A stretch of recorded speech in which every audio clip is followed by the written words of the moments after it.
Rena wasn't sure what woke her. Callings had tested the wards earlier in the night, but the sounds had faded to silence as they gave over to search out easier prey. The only light was a soft glow around the edges of the curtain, and the doorway from the fire in the common room burned low in the night. It threw a dim light over her bed, though the rest of the tiny room was bathed in darkness. But Rena knew immediately that she wasn't alone. Her father was in the room. Careful to keep still, she reached out into the darkness with her senses, trying to convince herself it was only a dream. But she could smell the stink of ale and sweat, and her tense breathing. Floorboards creaked as he shifted from foot to foot. She kept waiting for him to do something, but he just stood there, watching her. He had done this before, snuck into her room and watched her sleep. The thought sickened her. Afraid to stir, her eyes flickered to the curtain. But escape that way seemed unlikely. It would take her 4 steps to reach the doorway. Harold could intercept her in one.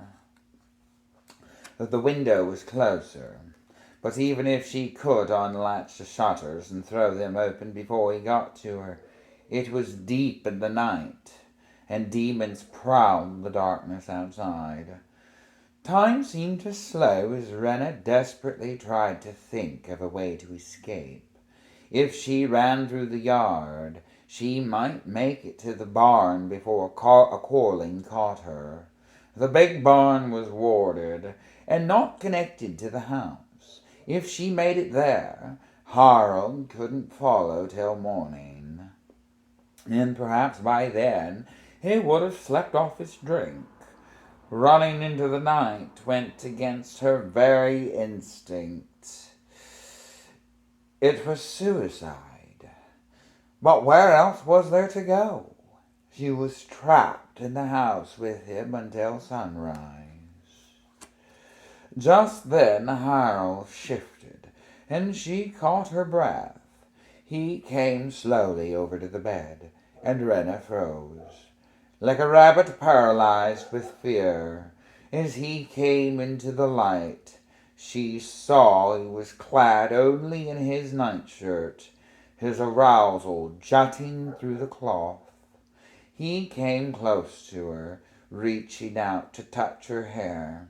He ran his fingers through it and then sniffed at them, his hand dropping again to gently caress her face. "Just like your ma'am," he mumbled, and ran his hand lower past her throat and collar, tracing the smooth skin to her breast. He squeezed, and Rena shrieked. Miss Scratch woke with a start and hissed, sinking claws deep into Harold's arm. He cried out, and terror gave Rena strength.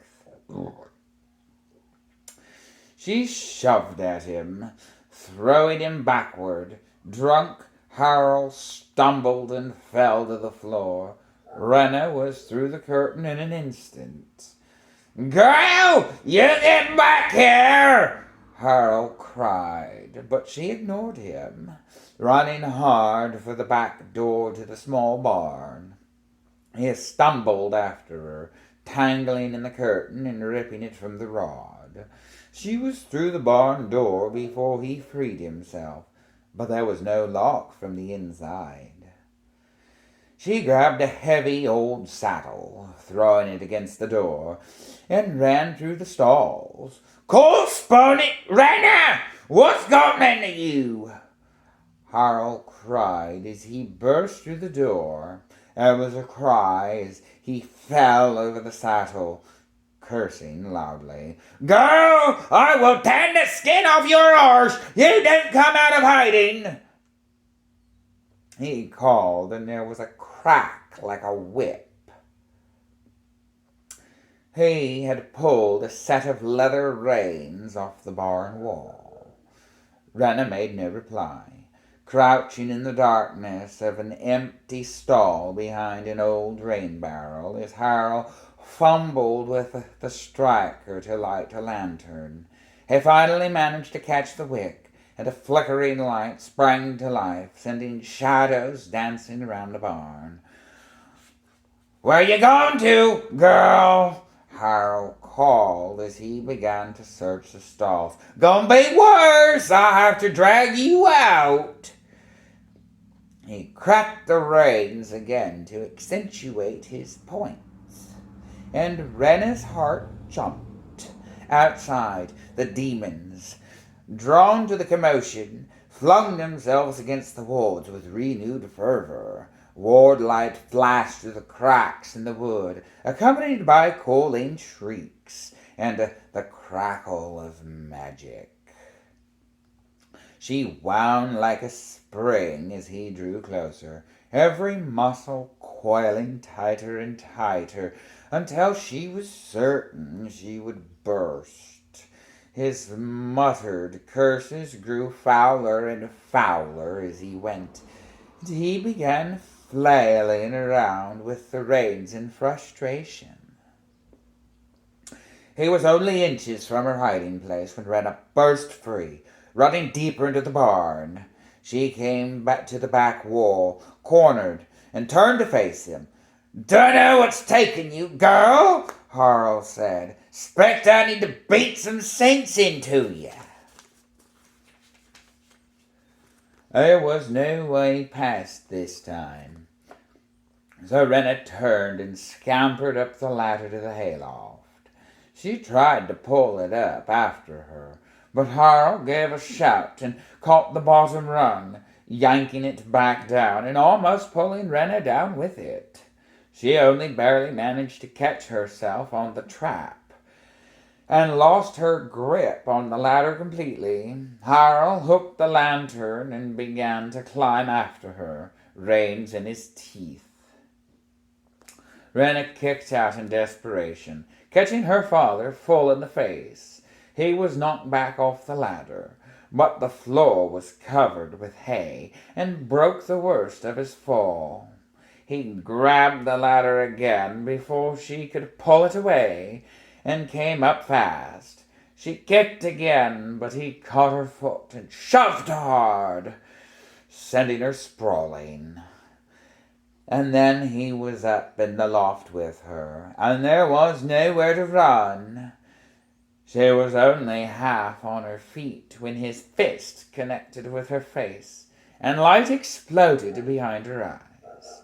"You brung this on yourself, girl," Harl said, punching her again in the stomach. The air exploded from her lungs, and she gasped in pain. He gripped her nightshirt in one sinewy fist and yanked, tearing half of it away. "Please don't!" she cried. "Don't! Don't!" He echoed with a harsh laugh. "Since when do you say don't to boys in the hayloft, girl? And this where you do your sinning? And this where you bring shame to your family? You'll stick any old drunk that falls asleep in a stall, but you're too good for your own dog." "No!" Rena cried. "Cold spawn right, you're not," Harold said, grabbing the back of her neck and pushing her face down into the hay as he lifted his nightshirt with his free hand. When it was over, Rena lay crying in the hay.